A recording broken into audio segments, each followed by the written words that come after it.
Welcome back to the Crochet Chronicles, my friends over at yarnspirations.com. I'm your host Mikey. We have a flat panel on a flat loom.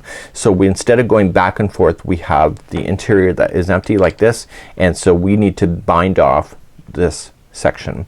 To do that, we're going to start right where we finished, and we're going to then take this yarn and we're going to come on the outside and then just loosely come back on the inside. It's called a U-stitch.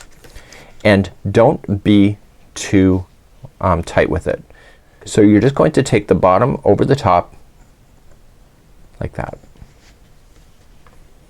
And now you are going to take the bottom one here, the only one that's left, and move it to the first one.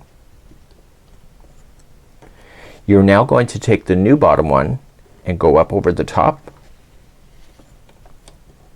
and now you're going to take that one and move it back. I'll show you again the process is the same. So you're gonna take this and U-stitch it around the next one. So it's got to be a little bit taut but not too tight, and you're going to take the bottom one over the top. You are now going to take this one and put it over here. And now you're going to take the bottom over the top. And now you're going to take this one and put it back. Okay, so just taking, wrapping in front with the U-stitch. So you take the bottom over the top. You take this one and move it over. You take the bottom and you go up over the top, and then you take this one and move it back.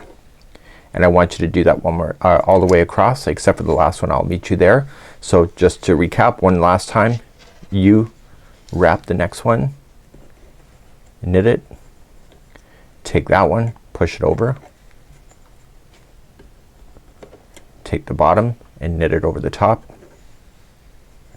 and take this one and move it back. Please do this all the way across. I will see you at the end of this. So I'm about to have a happy ending with my bind off. It's the very last one, so you are going to stitch the next one. So you wrap it in and then over, and then the bottom over the top. And so what we have to do is that I'm just gonna leave this feeder on. So I'm just gonna give myself a little bit of extra yarn and snip. And so I want to pull this up so that I can at least get my hands through that loop. And if you can use a crochet hook if you want to, but you want to put that yarn through that loop in order to prevent it from unraveling itself. And now you can release the loom. So you have the end section here. So all you're just going to do then at this moment is to take your yarn strand and throw it through a tapestry needle. And the best way to get rid of yarn strands at the end, even if you're changing out yarns, turn it over to the back side of the work and just glide it through about an inch or so and pull through. This is a really chunky yarn. Okay, so you're gonna pull through, and when you pull through, don't change the shape of it. So be taut, but do not over pull.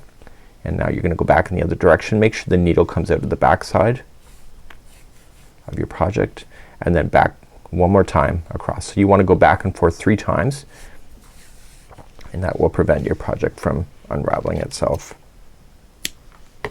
And you will want to do that with the starting strands like this. So this is here is called the bind off, and that's something that you can do with these looms.